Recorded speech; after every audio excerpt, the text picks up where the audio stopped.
Well, it's something that I've been working on by myself for a long time, that big subject of female identity.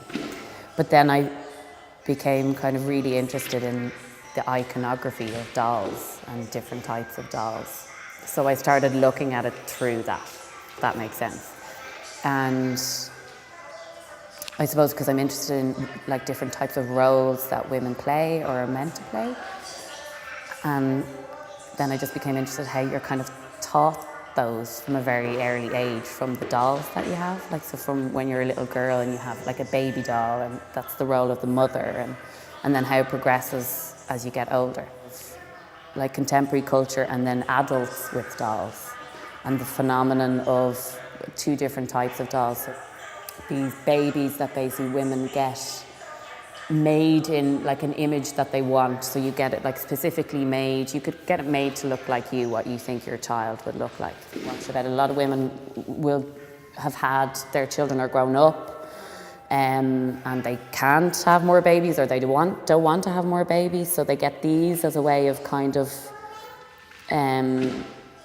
keeping that aspect of them alive. So, and then the flip side of that is the real dolls, which are, I mean, I always say, so people know, that film Lars and the Real Girl, it's one of those dolls.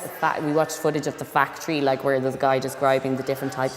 You know, like the texture of them is fleshy, like they're as real as you can get. And like, but you can also get like, and they're ferociously expensive. Like the most basic one is $5,000, but then you can also get them made in a particular image that you want. So yeah, for me, it started with looking at female identity, the female body, and the disintegration of that and what that means for different people. And yeah, it's huge.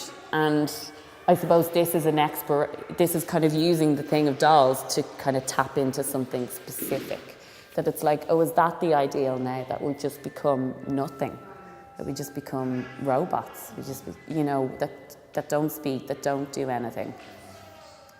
I mean, I'm fascinated in so many aspects of it. Of course, we're looking at the kind of female identity thing, but it's a complete, I suppose more the broader thing is it's a complete disconnect from reality, and that's okay, that you can just go further and further into that instead of like addressing the issues that like, okay, I have these kind of social problems, and that's, I suppose, what I'm fascinated and terrified by. It's like the further along that road that we go, where does it leave us?